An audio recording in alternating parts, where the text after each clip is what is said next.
England, 1815. The Hartwell family carriage rattled through London's cobbled streets as Eleanor Hartwell gazed out the window, watching raindrops chase one another down the glass. At 38 years of age, with unremarkable features and a modest dowry, long since redirected to her younger sister's more promising matrimonial prospects, Eleanor had come to accept her station in life with quiet dignity. "Aunt Eleanor, you've crushed your flowers," exclaimed her niece, Sophia, a vision in pale blue silk whose golden curls were arranged in perfect ringlets. Eleanor glanced down at the small posy in her gloved hands, now somewhat wilted from her absent-minded grip. "So I have. How careless of me." "It hardly matters," remarked Georgiana, Sophia's sister, with a dismissive wave of her fan. "No one will notice what you're wearing anyway, Aunt. You'll be seated with the chaperones all evening." From across the carriage, Eleanor's youngest sister, Margaret, barely 36 and already the mother of 3, exchanged a meaningful glance with her daughters. "Now, girls, that's quite enough. Your aunt is kind enough to accompany you tonight. Lord knows I cannot be trusted to keep you from mischief alone." The carriage fell silent, but Eleanor caught the slight curl of Margaret's lips, betraying her amusement at her daughter's observations. It was a familiar scene. The spinster aunt, grateful to be included, expected to fade into the wallpaper, while her beautiful nieces fluttered about the ballroom like exotic butterflies. "I hear the Duke of Ashford will be in attendance tonight," Sophia said, her voice dropping to a reverent whisper. "They say he's finally returned from his travels and is seeking a wife." "Heavens!" Georgiana clutched her sister's arm. "Do you think he might notice me? Mama, did you hear? The Duke of Ashford?" Margaret straightened her daughter's already immaculate gowns. "Remember your deportment, girls. A duke is a prize indeed, but such men can afford to be exceptionally selective." Eleanor studied her sister's face, recognizing the barely contained excitement. Margaret had married well, a baronet with substantial holdings, but to secure a duke for one of her daughters would elevate the entire family beyond their wildest aspirations. "I've heard he's terribly particular," Eleanor offered, rearranging her simple grey silk skirts, and rather serious in his demeanour. 3 pairs of eyes turned to her with identical expressions of surprise, as though they had forgotten she was capable of contributing to the conversation. "What would you know of the Duke's demeanour, Eleanor?" Margaret asked, her tone hovering between amusement and condescension. Eleanor felt heat rise to her cheeks. "I merely repeated what I heard Lady Harrington mention at tea last week." "Well," said Margaret, patting Eleanor's hand as one might soothe a child, "let us hope the Duke finds someone suitable tonight. Though not you, of course, dear sister. Your days of such concerns are behind you, thank goodness. How peaceful it must be." The carriage jolted to a stop before Eleanor could respond, and footmen appeared to assist them. As they entered the imposing townhouse of the Countess of Westfield, Eleanor took a steadying breath. Another evening of watching from the sidelines, of polite conversation with aging widows, of pretending not to notice the pitying glances. The ballroom was a vision of crystal and candlelight, with London's elite swirling across the polished floor in a kaleidoscope of silks and jewels. Eleanor followed her sister and nieces, carrying their fans and reticules when requested, accepting introductions with a practiced smile that never quite reached her eyes. "Lady Margaret, Miss Sophia, Miss Georgiana, how delightful!" Their hostess, the Countess, greeted them warmly before her gaze settled on Eleanor. "And Miss Hartwell, is it not? How good of you to come." "Miss Eleanor Hartwell," Margaret corrected smoothly. "My elder sister." "Yes, of course." The Countess nodded, already looking past Eleanor to the next arriving guests. "Do enjoy yourselves, ladies." Within moments, Sophia and Georgiana were surrounded by admirers, while Margaret strategically positioned herself near several influential matrons. Eleanor drifted toward the row of chairs lining the wall, where other women of a certain age sat with resigned expressions. "Miss Hartwell," acknowledged Mrs. Pembroke, a round woman with sharp eyes. "Come to watch the spectacle again, have you?" "Good evening, Mrs. Pembroke." Eleanor settled beside her, arranging her skirts. "A lovely gathering, is it not?" "Lovely for some," Mrs. Pembroke sniffed. "Your nieces seem to be enjoying themselves tremendously." Eleanor followed her gaze to where Sophia laughed brightly, surrounded by no fewer than 5 gentlemen. "They are in high spirits tonight." "I heard the Duke of Ashford is expected," whispered Mrs. Pembroke, leaning closer. Handsome as sin and twice as wealthy, they say. Every unmarried girl, and quite a few married ones, will be making eyes at him tonight. As if summoned by her words, a ripple of excitement passed through the ballroom. Heads turned, conversations paused, and a path seemed to clear through the crowd. Eleanor craned her neck slightly, curiosity getting the better of her. He stood in the entrance, tall and imposing, his evening clothes impeccably tailored to broad shoulders.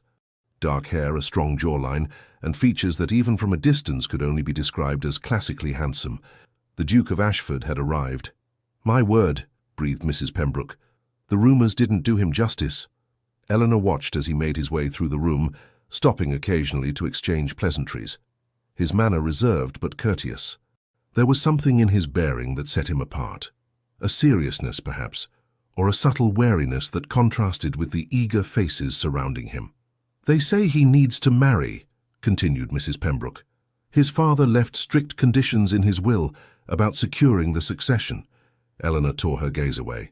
"How unfortunate to be forced into matrimony by legal documents." "Unfortunate?" Mrs. Pembroke chuckled. "My dear Miss Hartwell, there isn't a woman in this room who wouldn't trade places with his future Duchess.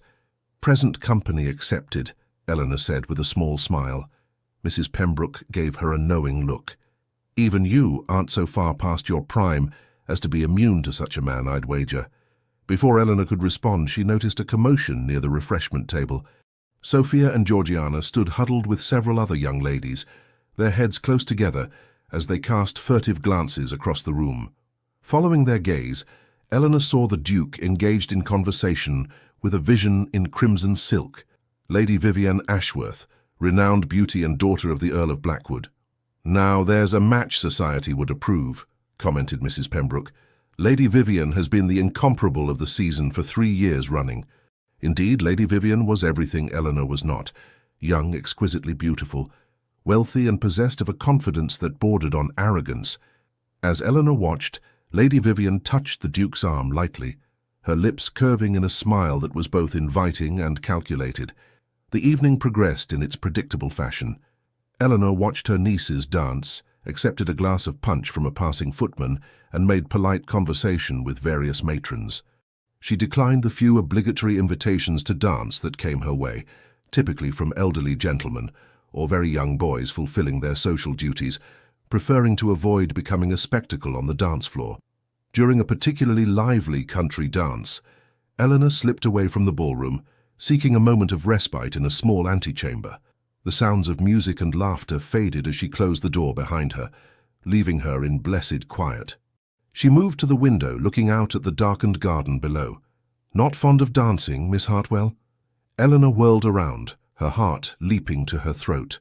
The Duke of Ashford stood just inside the doorway, his expression unreadable in the dim light. "Your Grace," she curtsied deeply, mortified at being discovered. "Forgive me. I didn't realize anyone was here." "Nor I," he replied, his voice deep and measured. "I was seeking a moment's peace from the enthusiasm of the ballroom." Eleanor clutched her hands together. "I shall leave you to your solitude, Your Grace." "No need." He gestured to the window. "There's room enough for 2 people seeking quiet." Uncertain, Eleanor remained where she was, studying him cautiously. Up close, the Duke was even more striking, his features sharp but harmonious, his eyes a startling shade of blue that reminded her of winter skies. "You seem surprised, Miss Hartwell," he observed. "That you know my name?"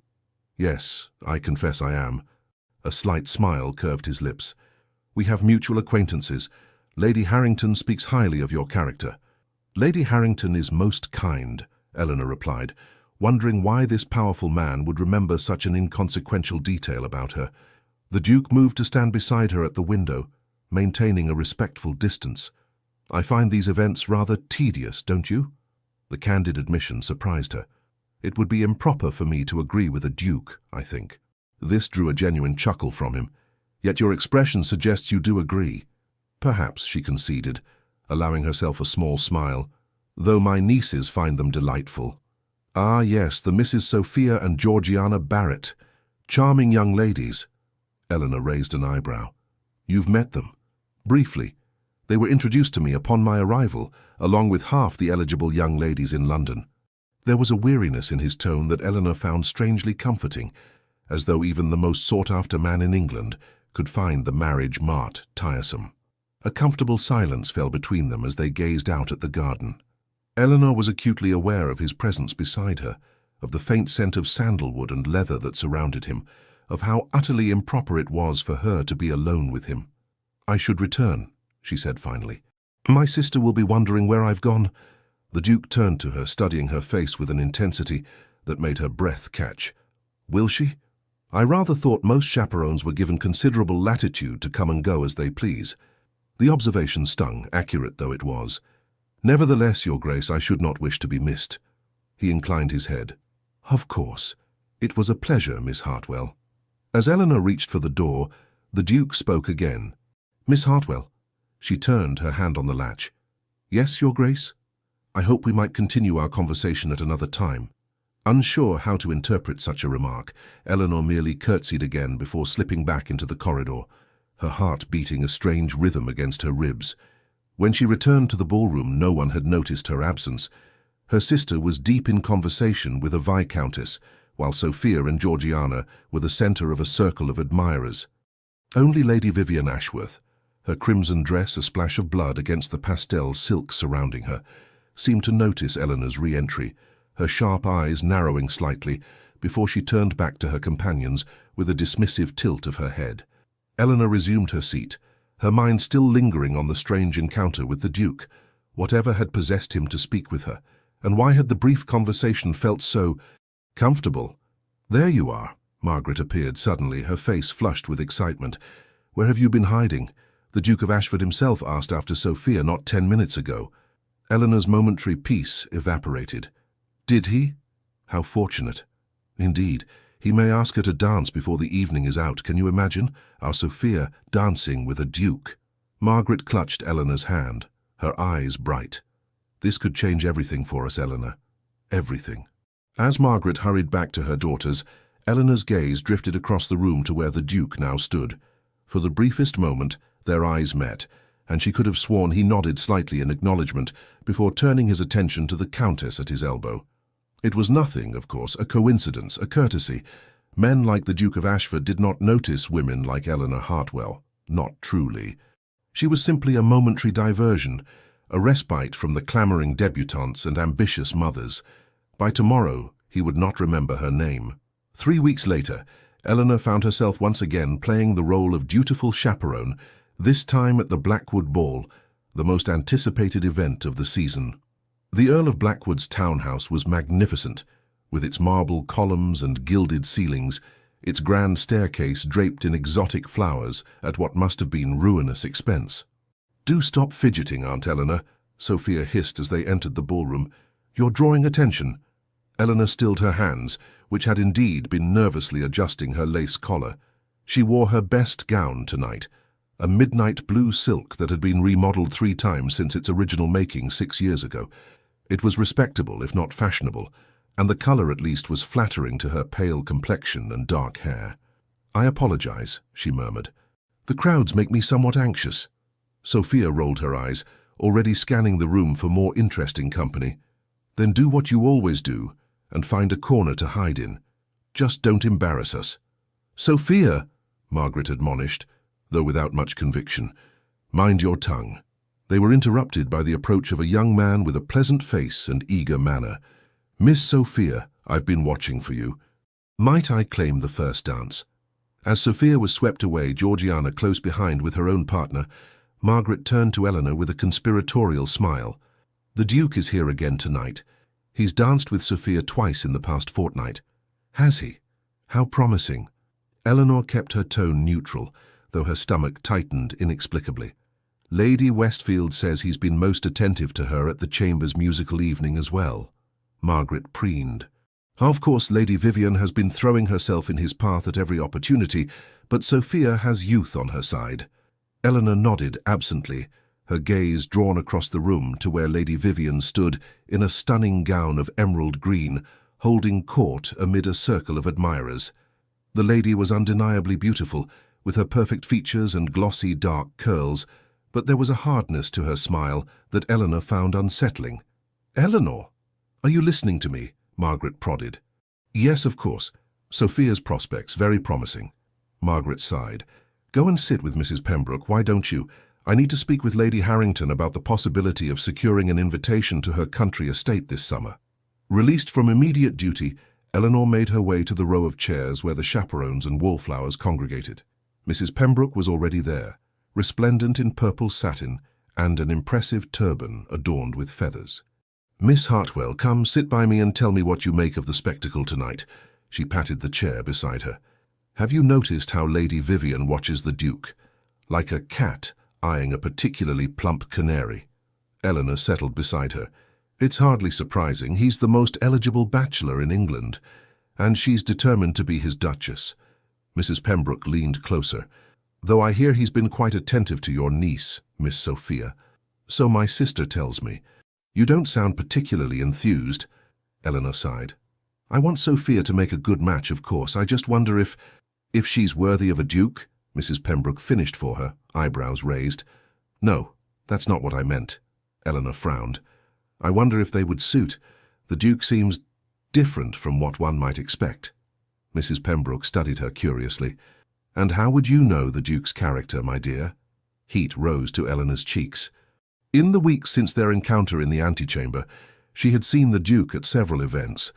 Each time he had made a point of speaking with her, brief, proper conversations that nonetheless left her confused and oddly breathless. I've observed him, that's all, she replied. He seems more serious than most men of his station. Mrs. Pembroke's expression suggested she wasn't entirely convinced. Well, serious or not, he'll make some fortunate young lady a duchess before the season's end, mark my words. The evening progressed in its usual fashion. Eleanor watched the dancing, applauded politely at appropriate intervals, and tried not to notice how the Duke seemed to be watching her from across the room. Twice she thought he might be making his way toward her, only to be intercepted by Lady Vivienne or another eager debutante. It was during the supper dance that disaster struck. Eleanor had declined to join the meal, preferring to remain in the ballroom where the crowds had thinned. She was standing near a column, enjoying a moment of solitude, when she overheard voices from the other side. Aunt Eleanor is so dreadfully dull, came Sophia's voice, pitched low but perfectly audible. Did you see that gown? I think it's the same one she wore to Cousin Edward's christening 3 years ago. A titter of laughter followed, and Eleanor recognized Georgiana's voice. At least she knows to stay out of our way. Could you imagine if she actually tried to attract attention? It would be mortifying. Poor spinster aunt, said a third voice, one of their friends perhaps. Does she never wish she had married? Who would have her? Sophia replied carelessly. No, she's resigned to her fate. Mama says we should be grateful she's content to be useful. Many old maids become bitter and difficult. Eleanor stood frozen, her fingertips pressing into the column beside her. She had always known how her nieces viewed her, of course, but to hear it stated so boldly, with such casual cruelty. Ladies, a new voice joined the conversation, cool, precise, and unmistakably belonging to Lady Vivian Ashworth. I couldn't help but overhear your charming assessment of your aunt. How fortunate she is to have such loyal family. There was a moment of awkward silence before Sophia spoke again, her voice now syrupy sweet. Lady Vivian, we were just demonstrating a remarkable lack of both compassion and good breeding, Lady Vivian cut in smoothly. Fascinating. Eleanor almost laughed at the irony, being defended by Lady Vivian of all people. She stepped away from the column, intending to retreat to some quieter corner to compose herself, when she collided with a solid form. Miss Hartwell.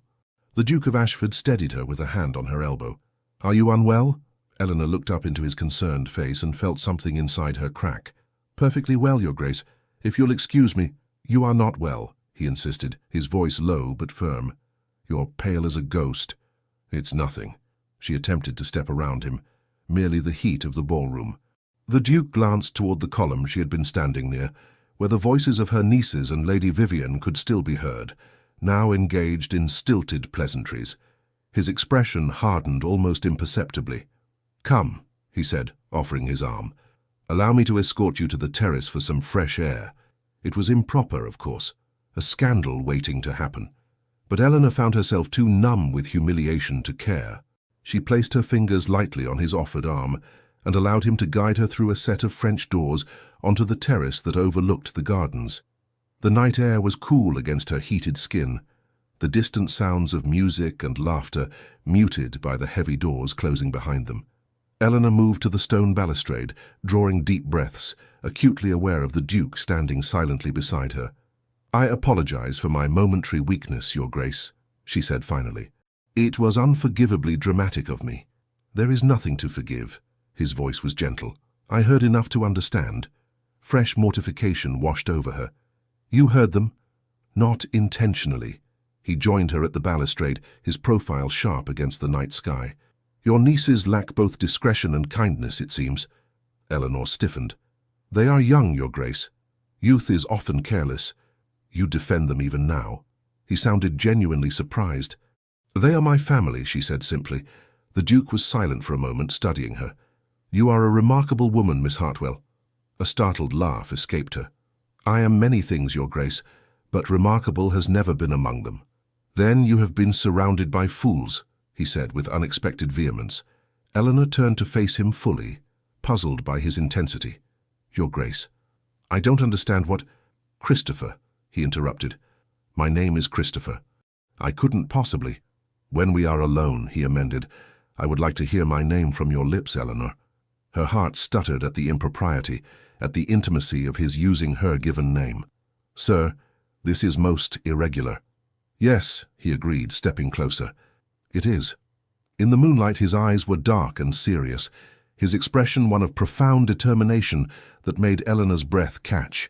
She should step away, should insist on returning to the ballroom, should remember all the reasons why this moment could not possibly mean what her foolish heart wanted it to mean. "I have watched you these past weeks," the Duke, Christopher, continued. "I have observed your grace, your kindness, your quiet dignity in the face of slights that would embitter a lesser person. Your Grace, I told you my name," he reminded her softly. Eleanor swallowed. "Christopher," she whispered, the name foreign on her tongue. "I don't know what you want from me." "Everything," he said simply. "I want everything you are willing to give." She shook her head, bewilderment turning to something like panic. "This isn't— You can't possibly—" "But I can," he insisted. "I can and I do. I have never met anyone like you, Eleanor. Never known anyone with your strength of character, your intelligence, your genuine goodness." "You barely know me," she protested. "I know enough." His hand moved to cover hers on the balustrade.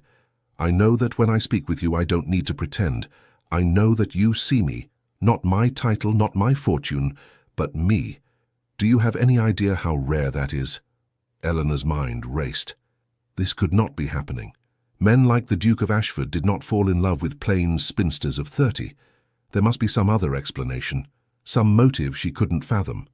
"What of Sophia?" she asked. "My sister says you've shown her particular attention."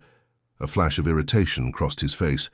"I have been polite to your niece, as I am to all young ladies introduced to me. Nothing more." "And Lady Vivian? Society expects—" "I care nothing for society's expectations," he interrupted. "Lady Vivian is beautiful, accomplished, and utterly without heart. I could never tie myself to such a woman." Eleanor withdrew her hand from beneath his. "What is it you want from me, Your Grace? Speak plainly, I beg you." For the first time, uncertainty flickered across his features. "I had hoped to court you properly, to show you my intentions through actions rather than words. But tonight, seeing you wounded by those who should cherish you—" He drew a deep breath. "I find I cannot wait any longer." Eleanor's heart seemed to stop as he took both her hands in his. "Miss Eleanor Hartwell," he said formally, "I wish to court you with the intention of making you my wife if you will have me." The world tilted beneath Eleanor's feet. "This is madness," she whispered. "Perhaps," he agreed, a smile touching his lips, "but it is sincere madness." Before she could respond, the French doors flew open, spilling light and music onto the terrace. Margaret stood there, flanked by Sophia and Georgiana, their faces masks of astonishment. "Eleanor!" Margaret's voice was shrill with shock. "What on earth are you doing out here, with his grace no less?" Eleanor tried to pull her hands from the Duke's grasp, but he held firm, turning to face her family with cool composure. "Lady Margaret," he acknowledged with a slight bow, "I was just speaking with Miss Hartwell on a matter of some importance."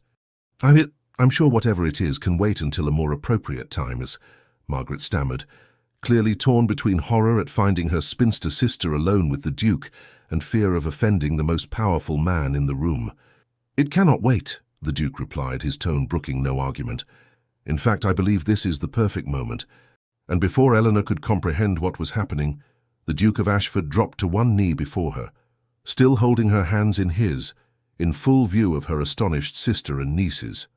"Miss Eleanor Hartwell," he said clearly, his voice carrying to where a small crowd had now gathered at the doors, "would you do me the extraordinary honor of becoming my wife?" A collective gasp rose from the onlookers. Eleanor stood frozen, unable to process the scene unfolding before her. The Duke, Christopher, gazed up at her with unwavering certainty, while behind him Sophia's face had gone white with shock, Georgiana's mouth hung open in disbelief, and Margaret looked as though she might faint. And from the doorway, Lady Vivian Ashworth stared with cold fury in her emerald eyes. "Your Grace," Eleanor managed, her voice barely above a whisper, "you cannot mean this." "I have never meant anything more in my life," he replied, loud enough for all to hear. "Say yes, Eleanor." Time seemed to suspend itself. In that endless moment, Eleanor saw her life stretching before her in two distinct paths, one familiar and safe, but lonely, the other unknown, frightening, but filled with possibilities she had long ago stopped allowing herself to imagine. "Yes," she heard herself say, the word seeming to come from somewhere outside herself. "Yes, I will marry you."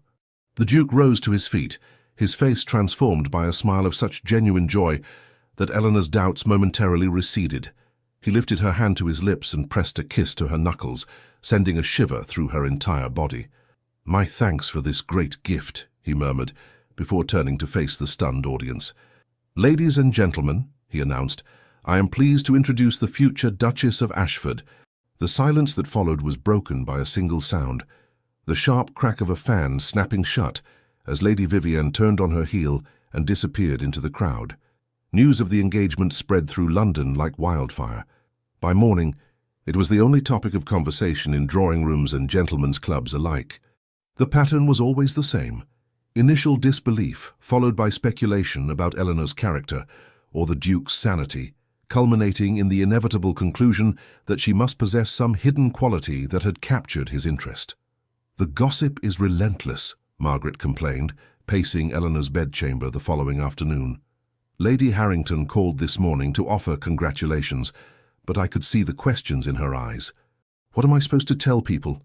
Eleanor sat at her dressing table staring at her reflection with a sense of unreality. "The truth, I suppose, that the Duke asked for my hand, and I accepted." "But why?" Margaret threw up her hands in exasperation. "Why you? Why not Sophia or any of the dozens of eligible young ladies who have been paraded before him this season?" The question stung, though Eleanor had asked herself the same thing countless times since the previous night. "I don't know, Margaret. He says he values my character." Margaret snorted. "Character? Men like the Duke of Ashford don't marry for character. They marry for beauty, connections, or fortune, none of which you possess in abundance, I'm sorry to say." "Thank you for that assessment," Eleanor replied dryly. Her sister stopped pacing and sank onto the edge of the bed. "I don't mean to be cruel, Eleanor. I'm simply bewildered and concerned." "Are you certain this isn't some kind of jest? The Duke doesn't strike me as a man who makes jests of this nature." "No, perhaps not." Margaret frowned. "Still, there must be something we're not seeing, some reason beyond the obvious." Eleanor turned to face her sister. "Is it truly so impossible to believe a man might value me for myself?" Margaret's expression softened. "Oh, Eleanor, I don't doubt your worth, but you must admit this is unprecedented. A duke, and one of the most eligible men in England at that." "I know." Eleanor's hands twisted in her lap. "Believe me, I know how absurd it seems." A tentative knock at the door interrupted them. Sophia entered, her usual confident demeanor replaced by an uncharacteristic hesitancy.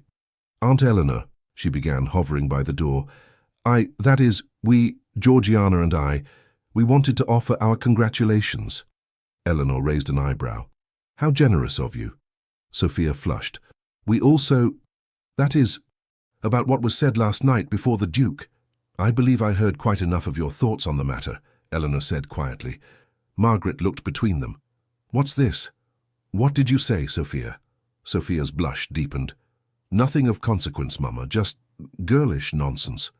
They were discussing the many merits of having a spinster aunt, Eleanor supplied, unable to keep the edge from her voice. How useful I am. How fortunate they are that I'm not bitter about my circumstances. Sophia, Margaret looked genuinely shocked. You didn't. It was thoughtless, Sophia admitted, staring at the floor.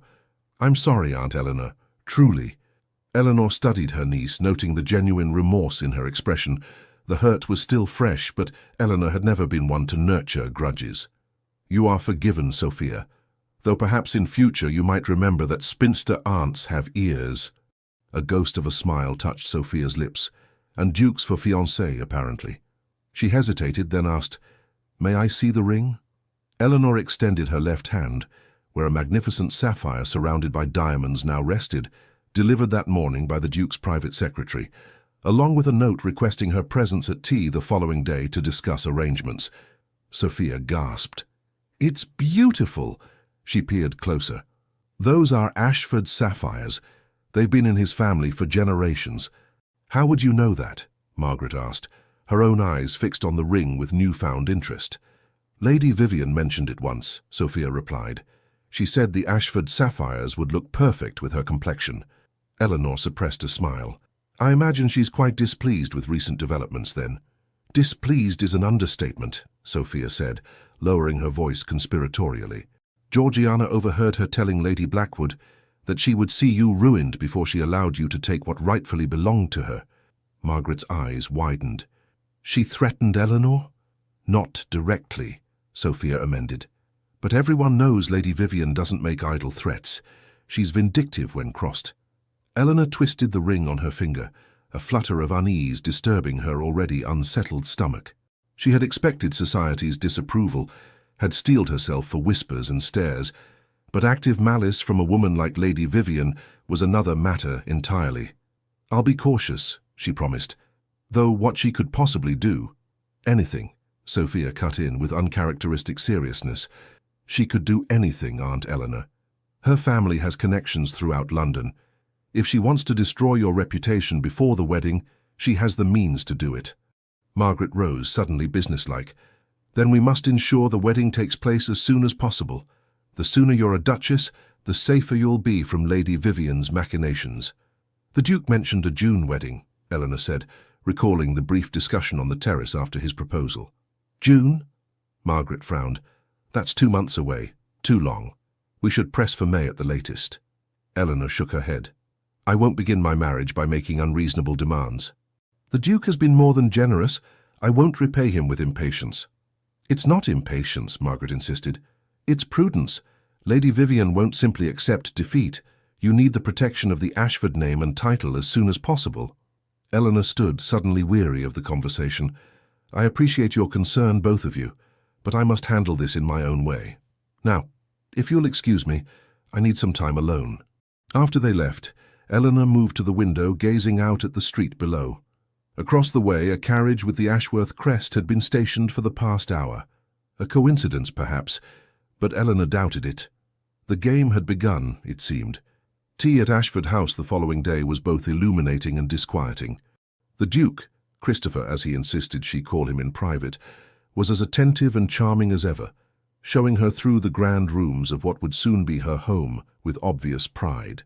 The Duchess's chambers haven't been used since my mother's time, he explained, leading her into a suite of rooms decorated in a style that had been fashionable 20 years earlier.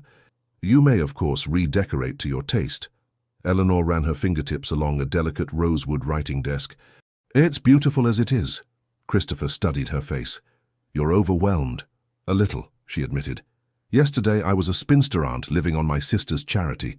Today I'm to be mistress of all this. She gestured to encompass the grandeur surrounding them. He moved closer, taking her hands in his. You'll adapt magnificently. I have complete faith in you. The warmth in his eyes made her breath catch. Why me? She asked softly, the question that had been burning inside her since his proposal. Of all the women in London, why choose someone like me? His expression grew serious. Because with you, I can be myself. Not the Duke, not the fortune, just the man. Do you know how rare that is? Every woman I've met since taking the title has seen only what I represent. Status, wealth, power. But you, he lifted a hand to her cheek, you see me. Eleanor wanted desperately to believe him, to trust in this miracle that had befallen her. But doubt lingered. And what of children? A duchess's primary duty is to provide an heir. I'm well aware of the expectations, he replied, his expression unchanged. I have every confidence in our ability to fulfill that particular duty. His lips curved in a smile that sent heat rushing to Eleanor's cheeks. At my age, she began, only to be silenced by his finger against her lips. You are 38, Eleanor, not ancient. Many women have their first child at your age or older. His voice softened. But even if that blessing were to elude us, I would not regret my choice. There are cousins aplenty to inherit if necessary. The tenderness in his gaze threatened to undo her completely. Eleanor stepped back slightly, needing distance to clear her head. You're very kind. Not kind, he corrected. Selfish, perhaps. I want you for myself, regardless of what society might say. Their conversation was interrupted by the arrival of Christopher's solicitor, a severe-looking man named Mr. Winters, who carried a stack of documents for their review. The marriage settlements, Your Grace, he announced, placing the papers on a table. As requested, I've included the provisions for Miss Hartwell's personal allowance and widow's portion. Eleanor listened with growing astonishment as the terms were outlined. The Duke was offering her an unprecedented degree of financial independence, a generous quarterly allowance, properties in her name, jewels and carriages at her disposal, and a widow's portion that would make her one of the wealthiest women in England should he predecease her. This is excessive, she murmured when Mr. Winters had finished. It is appropriate for the Duchess of Ashford, Christopher replied firmly. I want you to have security, Eleanor. Independence. His generosity only deepened the mystery. What had she done to deserve such devotion from a man who barely knew her? The question lingered as they concluded their business, and Mr. Winters took his leave. As Christopher escorted her back to the drawing-room for tea, Eleanor noticed a portrait hanging in the gallery, a handsome older man with the same striking blue eyes as the Duke. My father, Christopher explained, following her gaze. He died 2 years ago. You resemble him, Eleanor observed. A shadow crossed Christopher's face. In appearance only, I hope.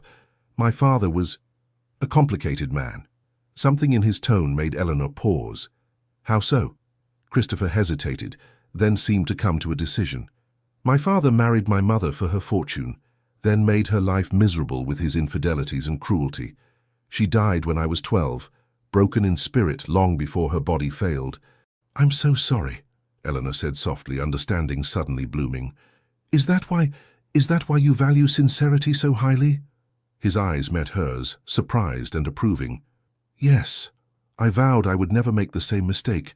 I would marry only a woman of genuine character, someone incapable of the kind of deception my mother endured. And you believe I am such a woman? I know you are, he said with conviction. I've watched you, Eleanor. You have nothing to gain by pretense. You are exactly what you appear to be, kind, intelligent, dignified, and utterly genuine. The pieces were falling into place. Eleanor's lack of beauty, her modest circumstances, her age, all the things society saw as deficiencies, were to Christopher evidence of authenticity. He had chosen her precisely because she had nothing to recommend her but her true self. The realization was both humbling and exhilarating. For the first time since his proposal, Eleanor allowed herself to believe that perhaps, just perhaps, this extraordinary man truly wanted her for herself. As he helped her into her carriage at the end of their visit, Christopher pressed a kiss to her gloved hand. Until tomorrow, my dear. I'll call for you at 11. Eleanor held his gaze, allowing herself a small, genuine smile. Until tomorrow, Christopher. She carried the warmth of that moment with her as the carriage pulled away, only to have it shattered when she noticed a familiar figure watching from a passing landau. Lady Vivian, her perfect features set in an expression of cold calculation. The weeks leading up to the wedding were a whirlwind of activity. Eleanor found herself thrust into a social prominence she had never experienced. Invited to events, where she had previously been merely tolerated, courted by matrons who had once ignored her existence, and studied with frank curiosity by everyone from servants to duchesses. Through it all, Christopher remained attentive and supportive, escorting her to dinners and soirees, arranging meetings with modistes for her trousseau, and introducing her to the circle of friends and connections she would soon call her own. Eleanor came to treasure their private conversations, the moments when away from prying eyes they could speak freely. Christopher, she discovered, possessed a dry wit and a keen intellect that matched her own. He loved literature and music, despised pretension, and harbored a secret fondness for apple tarts that made him seem endearingly human despite his exalted position. But even as Eleanor's affection for her fiancé deepened, so too did Lady Vivian's campaign against her. It began subtly, invitations that mysteriously went astray, social slights too small to acknowledge but too pointed to ignore, whispers that fell silent when Eleanor entered a room.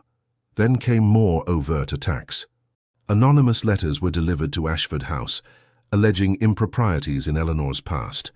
A rumour circulated that she had once been engaged to a merchant who had broken the engagement upon discovering some moral failing on her part. At a musical evening, Eleanor overheard Lady Vivian suggesting to a group of matrons that perhaps the Duke's sudden engagement indicated a necessity for haste that propriety forbade her from naming explicitly. "She's determined to destroy my reputation," Eleanor confided to Christopher one afternoon as they walked through the gardens of his country estate, where they had retreated for a few days of peace. "Let her try," he replied, his jaw set in determination. "No one who matters will believe her insinuations." "But don't you see? This is precisely why people are so eager to believe the worst. Our engagement makes no sense to society. They're looking for an explanation, and Lady Vivian is providing one." Christopher stopped, turning to face her.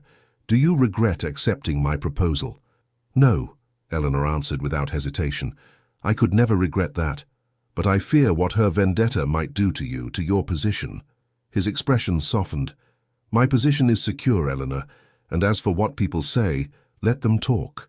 In a month's time you'll be my wife, and Lady Vivian will be nothing more than a spiteful footnote in our story."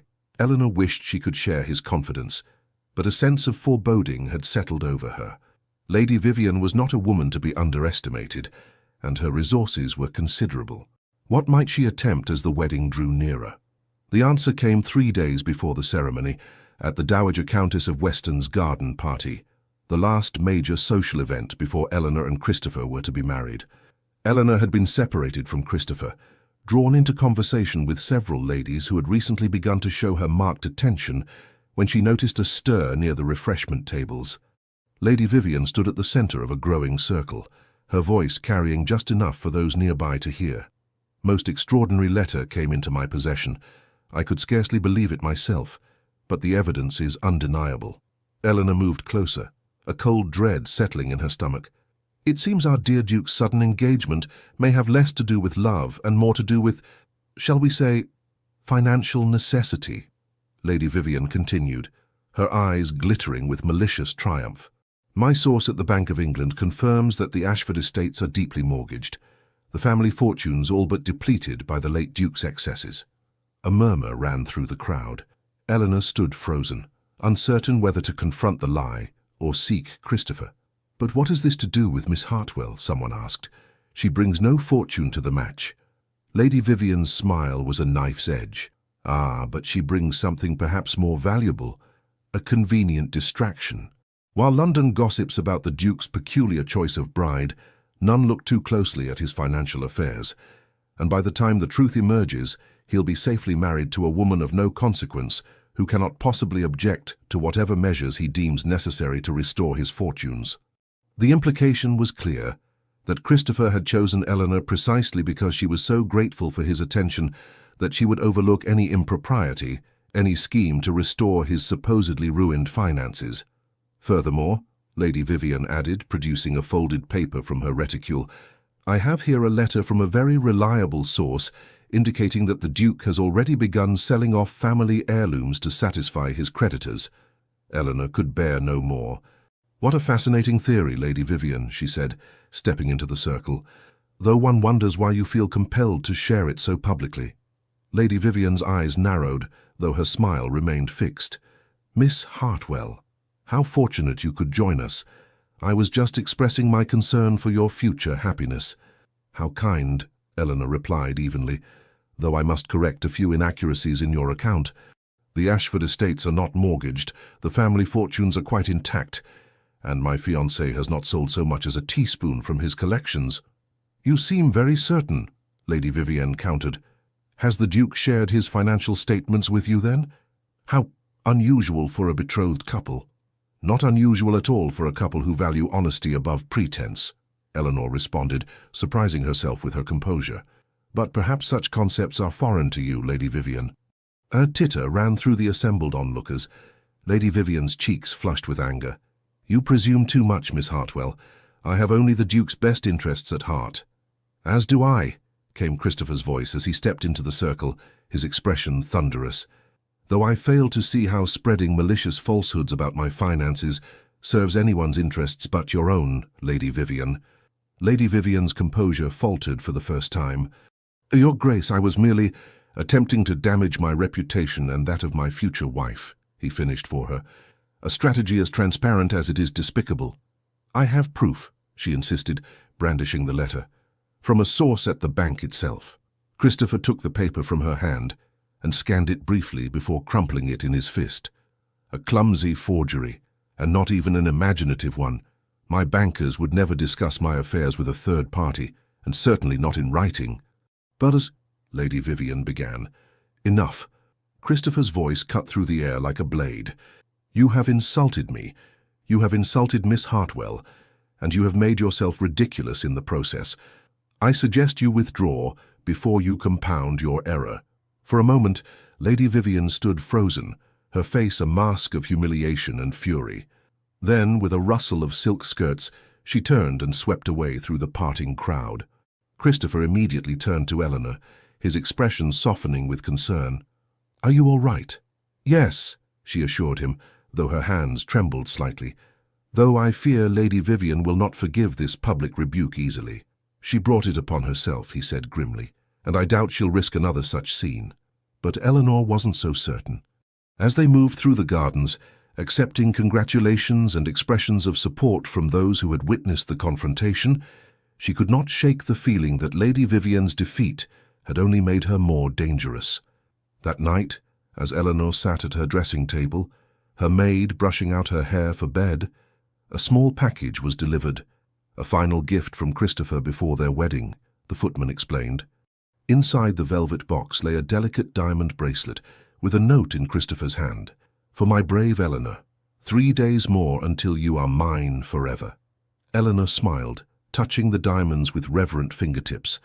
Whatever Lady Vivian might attempt next, she would face it with Christopher at her side. In 3 days' time she would be Duchess of Ashford, and all of this would be behind them. Or so she thought, until she noticed a second, smaller envelope that had fallen from the package onto her dressing table. This one bore no seal, no direction, just her name, written in an unfamiliar hand. With a sense of foreboding, Eleanor opened it and unfolded the single sheet within. "The Duke is not what he seems," it read in an elegant anonymous script. "Before you bind yourself to him forever, ask him about Elizabeth Barrett." Eleanor stared at the note, her blood turning to ice in her veins. Elizabeth Barrett. The name meant nothing to her, yet someone had gone to considerable trouble to ensure she received this warning on the eve of her wedding. Lady Vivian, surely. Another attempt to sabotage the match, more sophisticated than her clumsy lies about Christopher's finances. Yet even as Eleanor tried to dismiss the note, a seed of doubt took root. Who was Elizabeth Barrett? And why would knowledge of her change Eleanor's mind about marrying Christopher? She slept poorly that night, the question turning over and over in her mind. By morning, she had resolved to ask Christopher directly. Their relationship was founded on honesty, after all. If this Elizabeth was someone from his past, better to know now than to have the spectre hanging over their marriage. The opportunity came that afternoon, when Christopher called to finalize details for the wedding breakfast. They walked in the small garden behind Margaret's townhouse, the spring sunshine warm on their faces. "You seem troubled," Christopher observed, studying her with concern. "Second thoughts." Eleanor drew a steadying breath. Not about marrying you, no, but something unusual happened last night. She told him about the anonymous note, watching his face carefully as she spoke. To her dismay, she saw recognition flicker in his eyes at the mention of Elizabeth Barrett, followed swiftly by a guarded expression she had never seen him wear before. "I see," he said when she had finished, his voice carefully neutral. "Who is she, Christopher?" Eleanor asked quietly. He was silent for a long moment, gazing out at the garden as though gathering his thoughts. "She was my cousin," he said finally. "My father's niece." "Was?" "She died 7 years ago." His face had grown remote, shuttered. It was a great tragedy for the family. Eleanor studied him, sensing there was more to the story than he was revealing. "I'm sorry for your loss, but why would someone warn me about her?" Christopher's jaw tightened. "Because people enjoy meddling in affairs that don't concern them. Elizabeth's story is a sad one, but it has no bearing on our future together." "Then tell me," Eleanor pressed. "If it's of no consequence, why not share it?" A flash of something, anger, fear, crossed his face before he mastered himself. "Very well. Elizabeth was a beautiful, spirited girl who lived with us after her parents died. She was like a sister to me. When she turned 18, my father arranged a marriage for her with a wealthy baron, a man 3 times her age with a reputation for cruelty." Eleanor's heart sank. She didn't want the match. She was desperate to avoid it, Christopher confirmed. "She begged my father to release her from the engagement, but he refused. The baron's connections were too valuable, the financial arrangements too advantageous to our family." "What happened to her?" Christopher's expression darkened. "The night before her wedding, she took her own life. She left a note blaming my father for forcing her into a match she couldn't bear." Eleanor covered her mouth with her hand. "How terrible!" "It was," he agreed grimly. "The scandal was immense. The baron threatened to sue for breach of contract. My father paid him off and hushed up the true circumstances of Elizabeth's death. Publicly, she died of a fever. Only family and a few close servants knew the truth." "I'm so sorry, Christopher," Eleanor said softly, reaching for his hand. "What a burden to carry." He accepted her touch but remained tense. "Now you understand why I was reluctant to speak of it. It's a dark chapter in my family's history, one I've tried to put behind me." "Of course," Eleanor nodded. "Thank you for telling me." Yet as they continued their walk, discussing wedding arrangements with forced cheerfulness, Eleanor couldn't shake the feeling that something about Christopher's account rang false. Not the facts themselves, perhaps, but the telling of them as though he had rehearsed the story, smoothing away rough edges that might catch on closer examination. When Christopher took his leave an hour later, kissing her hand with his usual tenderness, Eleanor was left with more questions than answers. Who had sent the note? And why now, just days before the wedding? The answer came in the form of an unexpected visitor. Eleanor was in the drawing room, reviewing final arrangements for her wedding clothes, when the maid announced Lady Harrington. "My dear Miss Hartwell," the older woman greeted her, accepting a seat near the fire. "Forgive the intrusion, but I felt compelled to call on you before your big day." "It's no intrusion at all," Eleanor assured her, though she was puzzled by the visit. Lady Harrington had always been kind to her, but they were not particularly close. "Would you like some tea?" "No, thank you, I won't stay long." Lady Harrington removed her gloves, her expression unusually grave. "I've come about a rather delicate matter, concerning your fiancé." Eleanor's heart stuttered. "Oh? I understand you received a message about Elizabeth Barrett." Eleanor stared at her in shock. "It was you who sent the note?" Lady Harrington nodded. "I did. And before you ask, no, I am not trying to prevent your marriage. On the contrary, I have the highest regard for the Duke and believe he will make you an excellent husband." "Then why?" "Because you deserve to know the whole truth before you make your vows," Lady Harrington said firmly. "The Duke told you about Elizabeth's death, I presume?" "Yes," Eleanor confirmed. "He said she took her own life rather than marry the man his father had chosen for her." "That much is true," Lady Harrington acknowledged. "But there's more to the story. A part the Duke may be reluctant to share, though it reflects no ill on him personally." Eleanor clasped her hands tightly in her lap. "Please, continue." "Elizabeth was with child when she died," Lady Harrington said quietly. "The father was a young man of good family but modest means, someone the late Duke considered entirely unsuitable. When he discovered the relationship, he arranged the marriage to the Baron immediately to conceal the scandal. "How do you know this?" Eleanor asked, her throat tight with emotion. "Because the young man was my nephew," Lady Harrington replied, her eyes shadowed with old grief. "He loved Elizabeth desperately. They had planned to elope, but the Duke discovered their plans and locked Elizabeth in her room until the wedding. When she died," Lady Harrington paused, composing herself, "my nephew was destroyed by guilt and grief. He joined the army and was killed in Spain less than a year later." Eleanor sat in stunned silence, absorbing this new information. It explained Christopher's reluctance to discuss Elizabeth, certainly. But why had Lady Harrington felt it necessary to tell her now? "I don't understand," she said finally. "This is a tragic story, but as you said, it reflects no ill on the Duke himself. He was barely more than a boy when it happened." "True," Lady Harrington agreed. "But there's one more thing you should know. After Elizabeth died, the Duke swore a vow at her graveside. He promised that when he came into his title, he would never force anyone in his care into an unwanted marriage, nor would he allow family considerations to overrule matters of the heart." Understanding dawned slowly. "You're suggesting that his proposal to me was motivated by that vow," Lady Harrington finished for her, "at least in part. The Duke has been under immense pressure from his family and peers to make an advantageous match. Lady Vivian was the favoured candidate, beautiful, wealthy, impeccably connected. By choosing you instead, forgive my bluntness, a woman society considered firmly on the shelf, he made a statement. He defied the very expectations that had doomed his cousin." Eleanor felt as though the floor had dropped away beneath her. "You're saying he proposed to me not out of love, but as some kind of rebellion, a gesture of defiance?" Lady Harrington shook her head. "Not solely, no. I believe he genuinely admires and respects you, Miss Hartwell, but I thought you should understand all the factors that may have influenced his choice." "Why tell me this now? The wedding is in 2 days." "Because I believe in informed decisions," Lady Harrington said simply, "and because I saw how Lady Vivian was attempting to undermine your confidence. I thought the truth, however complicated, would be better than her malicious insinuations."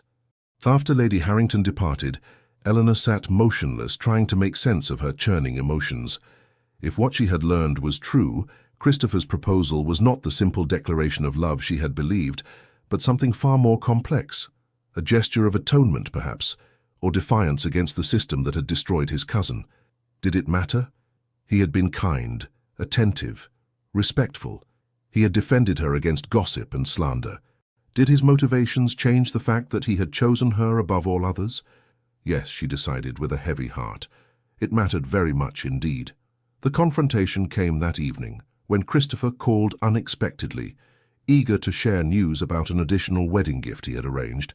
He found Eleanor in the small sitting room she used as her private retreat, her face pale and composed, her eyes shadowed with doubt. "What's happened?" he asked immediately, crossing to take her hands. "Are you unwell?" Eleanor gently withdrew her fingers from his grasp. "I had a visitor today, Lady Harrington."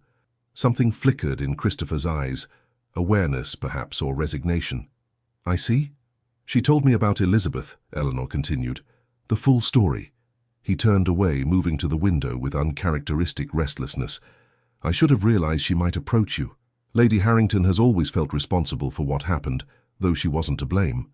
"Why didn't you tell me yourself?" Eleanor asked quietly. "About Elizabeth's pregnancy, about her plans to elope." Christopher's shoulders tensed. "It wasn't my secret to share, and it changes nothing about us." "Doesn't it?"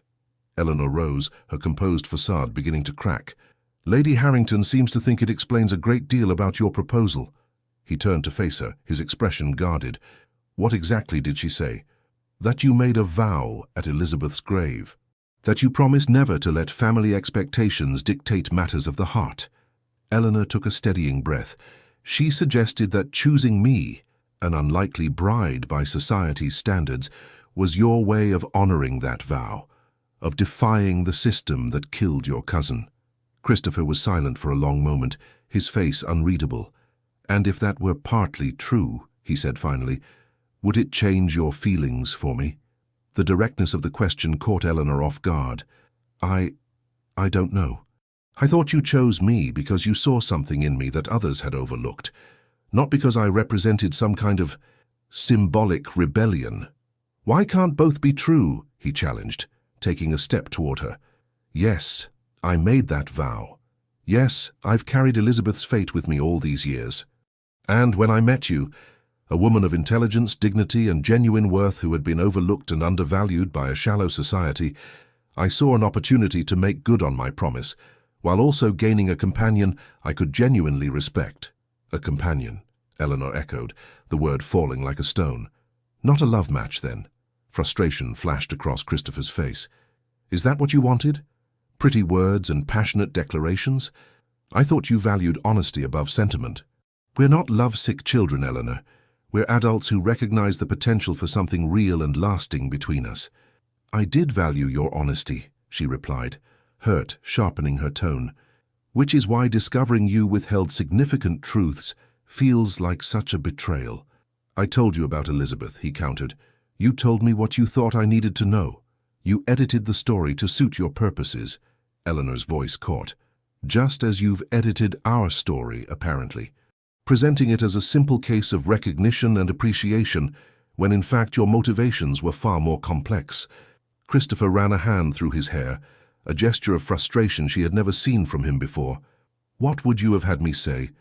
Miss Hartwell, I find you admirable and appealing, and marrying you would also satisfy a decades-old promise to my dead cousin. Would that have been better? At least it would have been honest. Eleanor's composure finally broke. I would rather have uncomfortable truths than comfortable half-truths, Christopher. A tense silence fell between them. Outside, rain had begun to fall, pattering against the window panes like a counterpoint to their troubled breathing. I never lied to you, Christopher said at last, his voice low and intense. Everything I said about admiring your character, about valuing your sincerity, that was all true. Is it so hard to believe that a man might have complex, multi-layered reasons for his choices? Eleanor closed her eyes briefly, gathering her thoughts. No, but it is hard to believe in a future built on partial disclosures. What else haven't you told me, Christopher? What other motivations lie behind your interest in me? His expression hardened. You've made up your mind, I see. Nothing I say now will convince you of my sincerity. That's not true, Eleanor protested, though in her heart she wasn't certain. The revelation had shaken her more deeply than she wanted to admit. I just need clarity, transparency. Very well. Christopher straightened, his face settling into the aristocratic mask he wore in public, the one she had thought never applied to her.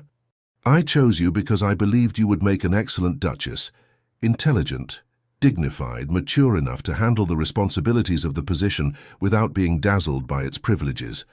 I chose you because, unlike every other eligible woman in London, you seem to see me as a man, not just a title. And yes, I chose you partly because doing so fulfilled a promise I made long ago, to value character over convention. He paused, his eyes intent on her face. If those reasons aren't enough for you, if you were hoping for protestations of undying passion from a man who has only known you for a matter of weeks, then perhaps Lady Vivian was right about one thing. We are ill-suited after all. The words hung in the air between them, impossible to take back.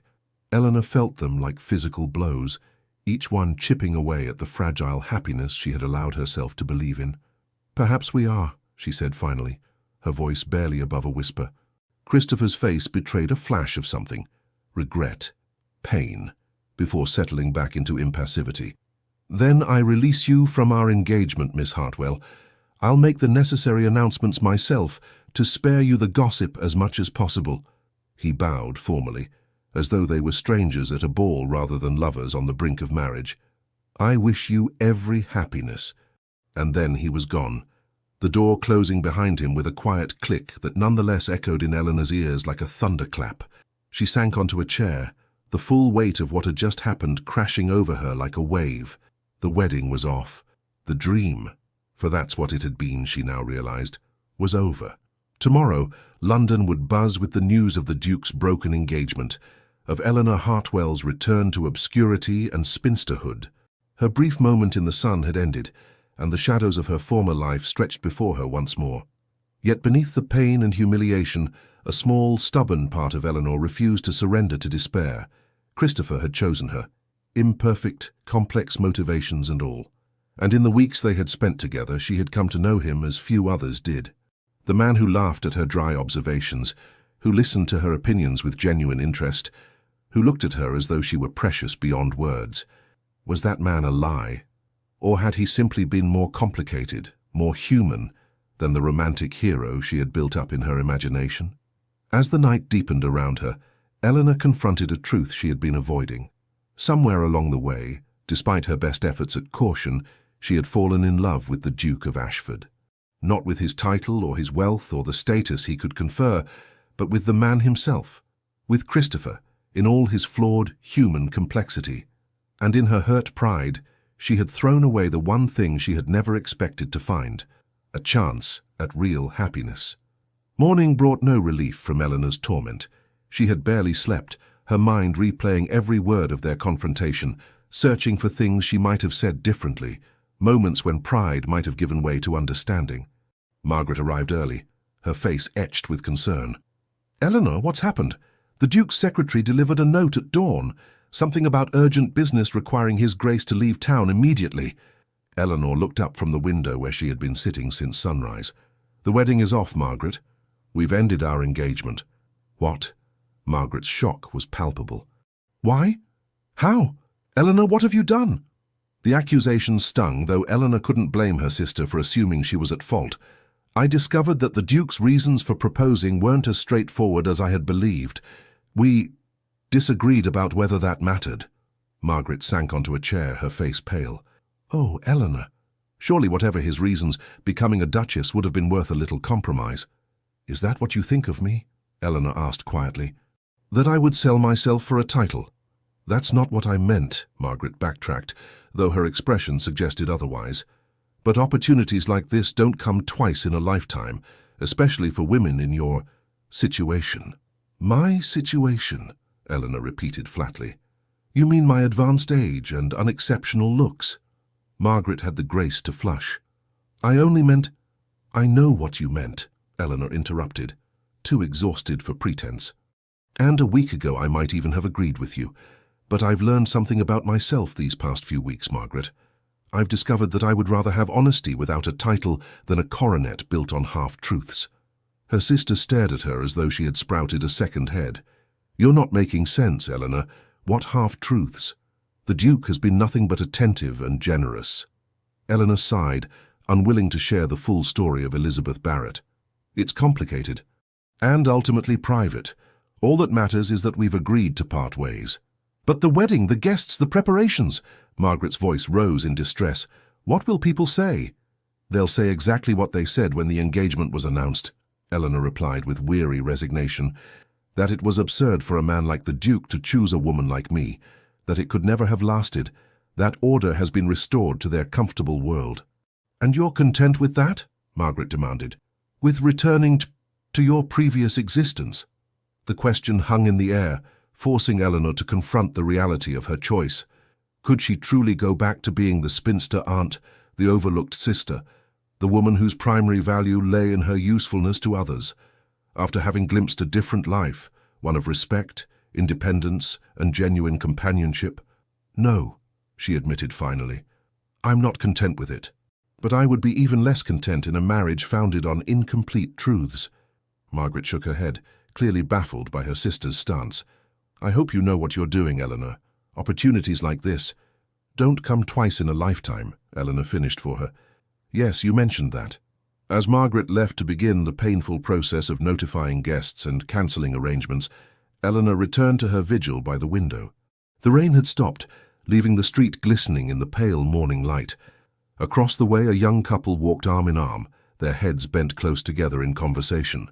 Had she been a fool to let Christopher go, to place such importance on his complex motivations when his actions had consistently shown care and respect? Was perfect transparency even possible between two people still learning each other's hearts? Eleanor's reflections were interrupted by a sharp knock at the door. Without waiting for her response, Sophia burst in, her face flushed with excitement. "Aunt Eleanor, you'll never believe what's happening." Eleanor turned wearily. "I'm not in the mood for gossip, Sophia. It's not gossip, it's about Lady Vivian." Sophia rushed to Eleanor's side, her eyes bright. She's been caught in the most dreadful scandal. Apparently she forged letters from the Bank of England attempting to discredit the Duke's finances, and now her father has withdrawn her from society and is sending her to their estate in Scotland. Eleanor straightened, her attention caught despite herself. What? It's true. Mrs. Pembroke's maid heard it from Lady Blackwood's footman. The Earl is furious. He's threatened to disinherit Lady Vivian if there's any further embarrassment to the family. Sophia could barely contain her glee. Isn't it delicious, after all her airs and ambitions, to end up disgraced and exiled to the country? Sophia, Eleanor chided automatically, though her mind was racing. We shouldn't take pleasure in others' misfortunes. Sophia waved away the reproof. Oh, but that's not all. The Duke called on Lady Harrington this morning. Georgiana and I were there taking tea with her granddaughter. He looked absolutely thunderous, Aunt Eleanor. They spoke privately for nearly an hour, and when he emerged, he asked Lady Harrington the most extraordinary question. Eleanor's heart quickened. What question? He asked her what a man should do when the woman he loves doubts his intentions, Sophia said, watching Eleanor's face closely. Lady Harrington told him that actions speak louder than words, and that some gestures cannot be misinterpreted. I see, Eleanor murmured, though her mind was in turmoil. Christopher had gone to Lady Harrington, the very woman whose revelations had triggered their argument. What could it mean? Sophia sat beside her, suddenly serious. Aunt Eleanor, is it true? Has the engagement been broken? Eleanor hesitated. How did you hear about that? Mama told us this morning. She was quite upset. Sophia bit her lip. But I don't understand. The Duke is clearly devoted to you. Anyone with eyes can see it. It's complicated, Sophia. Is it? Sophia challenged, displaying unexpected maturity. Because from what I've observed, he looks at you the way Papa used to look at Mama, like you're the center of his world. Eleanor blinked, startled by the observation. That's not... It is, Sophia insisted. I know I've been thoughtless, Aunt Eleanor. I said cruel things about you that I deeply regret. But even I can see that the Duke of Ashford loves you. Whatever has happened between you, surely that's worth fighting for. Before Eleanor could respond, the maid appeared at the door. Excuse me, miss. There's a gentleman here to see you, the Duke of Ashford. Eleanor's heart leapt to her throat. The Duke? Here? Yes, miss. He's most insistent. Sophia jumped to her feet, squeezing Eleanor's hand. Remember what I said, Aunt. Some things are worth fighting for. With that, she slipped out, leaving Eleanor to compose herself as best she could. A moment later, Christopher stood in the doorway, his expression a complex mixture of determination and vulnerability that made her breath catch. Miss Hartwell, he began formally, then seemed to abandon pretense. Eleanor, forgive the intrusion, but I couldn't leave matters as they stand between us. Eleanor rose on unsteady legs. I thought you had left town. A necessary fiction, he admitted. I needed time to attend to certain matters before seeing you again. What matters? Christopher moved further into the room, stopping a respectful distance from her. I went to see Lady Harrington this morning. We had a frank conversation about her revelations to you. I heard, Eleanor said softly. Did you also hear that she regrets the pain her well-intentioned disclosure caused? Christopher asked. She meant to arm you with the truth against Lady Vivian's machinations, not to drive a wedge between us. Eleanor studied his face, so dear to her despite everything. It wasn't Lady Harrington who drove that wedge, Christopher. It was the realization that you had withheld significant truths from me. Yes, he acknowledged, surprising her with his directness. I did, and I was wrong to do so. I told myself I was protecting Elizabeth's memory, and perhaps there was truth in that. But I was also protecting myself from vulnerability, from the risk of revealing too much of my heart. He took a step closer, his eyes never leaving hers. The truth, Eleanor, the whole truth is that I began with complex motivations. Yes, Elizabeth's fate influenced me. Yes, I was drawn to you partly because you represented a different path, a rejection of the values that had destroyed her. But what began as admiration and respect quickly became something far deeper and more profound. Eleanor's heart thundered in her chest. What are you saying, Christopher? I'm saying that I love you, he declared, the words ringing with conviction. Not as a symbol or a statement, but as a woman. Intelligent, dignified, compassionate, and utterly irreplaceable. I love your quiet strength, your wry observations, your unflinching honesty. I love the way you see through pretense, the way you value substance over show. I love that you demanded complete truth from me, even at the cost of your own happiness. Eleanor remained motionless, afraid that if she moved or spoke, the moment would shatter like glass. Christopher continued, his voice deepening with emotion. I was a coward yesterday. When you questioned my motives, I retreated behind pride rather than admitting the truth, that somewhere in these past weeks, you have become essential to me. That the thought of living without you feels like contemplating a return to darkness after knowing light. He closed the remaining distance between them, taking her hands in his. I cannot promise perfect transparency at every moment, Eleanor. I am a flawed man with a lifetime of habits not easily broken, but I can promise to try, to share my thoughts, my fears, my hopes with you as no one else. I can promise to build a life with you founded on mutual respect and growing love. Tears blurred Eleanor's vision. Christopher, Before you answer, he interrupted gently, there's something you should know. The announcement of our broken engagement has not been made. No one beyond your immediate family is aware of our disagreement. If you choose to send me away now, I will honor your decision with the utmost discretion and respect. Your reputation will remain untouched. The gesture, offering her a clean, dignified exit if she wanted it, touched Eleanor deeply. This was the man she had come to love, honorable, considerate, willing to place her needs above his own pride. And if I don't send you away? She asked, her voice barely above a whisper. Hope blazed in his eyes. Then the wedding proceeds as planned. We marry tomorrow, not as strangers bound by convenience or duty, but as partners who have glimpsed each other's true selves and chosen to walk forward together anyway. Eleanor took a deep breath. Searching his face for any hint of reservation or deceit, she found only sincerity, vulnerability, and a love that mirrored her own. I love you, Christopher, she confessed, the words both terrifying and liberating. Not the Duke, not the fortune, but you, with all your complexities and contradictions. I was hurt yesterday not because your motivations were imperfect, but because I feared I had built our relationship on false assumptions. No false assumptions, he assured her, only incomplete information. A situation I hope we can remedy over a lifetime together. Eleanor smiled, feeling the weight of doubt lift from her heart. I would like that very much. Christopher's face transformed with joy. He drew her into his arms, holding her as though she were infinitely precious. Is that a yes, Eleanor? Will you still be my wife? In answer, she lifted her face to his. Their lips met in a kiss that contained all the promises words could not express. A pledge of honesty, partnership, and a love that had been tested by truth and emerged stronger for it. The wedding of the Duke of Ashford and Miss Eleanor Hartwell took place the following day as planned, though with a depth of emotion few guests could have anticipated. As Eleanor walked down the aisle of St. George's Church, her midnight blue eyes locked with Christopher's, she felt none of the doubt or reservation that had plagued her in previous days. This was no fairy tale, no miraculous transformation of a spinster into a princess. It was something far more valuable, the joining of two complex, flawed human beings who had chosen each other with clear eyes and full hearts. Sophia and Georgiana preceded her as bridesmaids, their faces alight with genuine happiness for their aunt.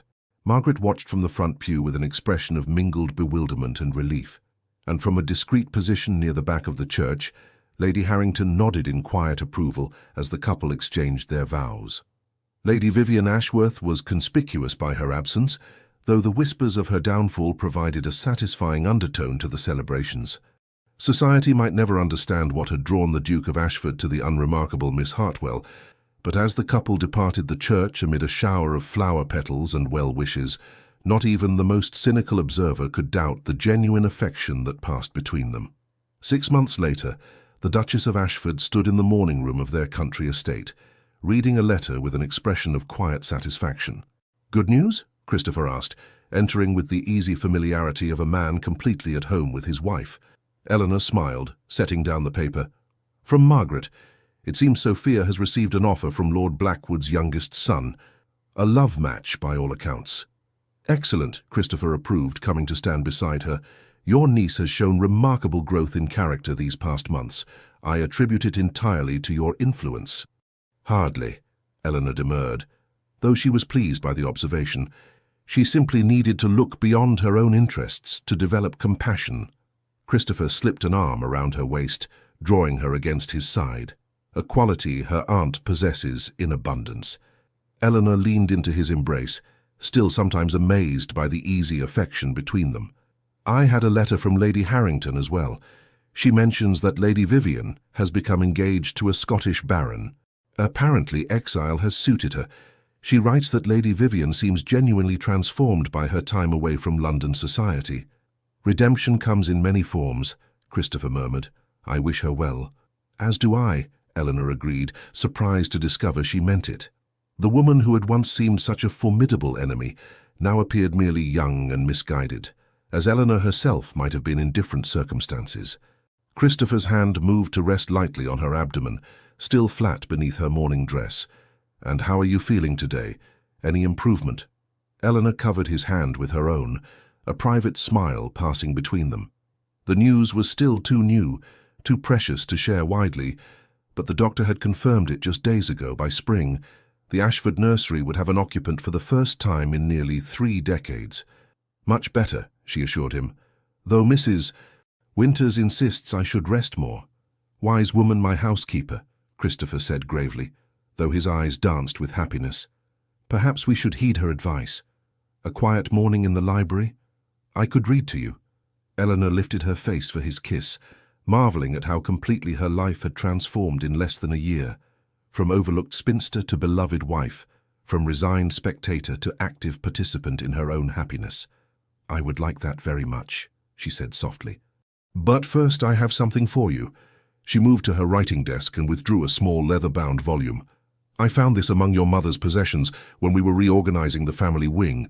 I thought you might want to have it." Christopher opened the book carefully.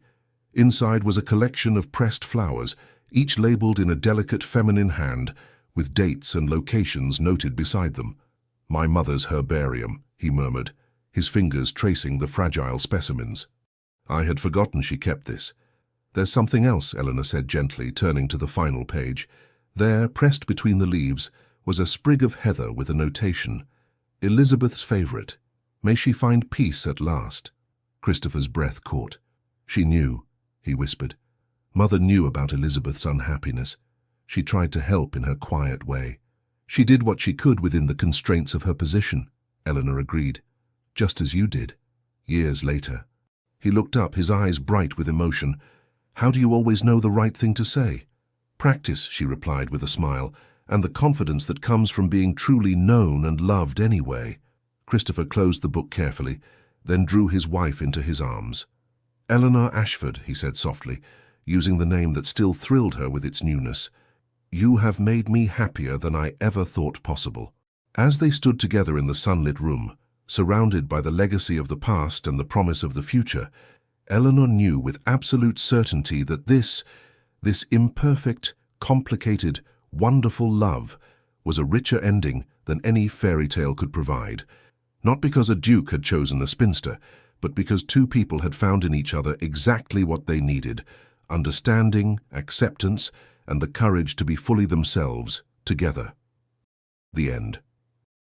Dear listener, isn't it curious how a fictional story set 2 centuries ago can illuminate corners of your heart you thought long forgotten? Eleanor's journey isn't just ink on paper, it's an invitation to reclaim the chapters of your life that others have tried to close prematurely. Society speaks in absolutes, too old, past your time, settled in your ways. What magnificent nonsense! The clock that measures life's richest possibilities has no relationship to the one on your wall.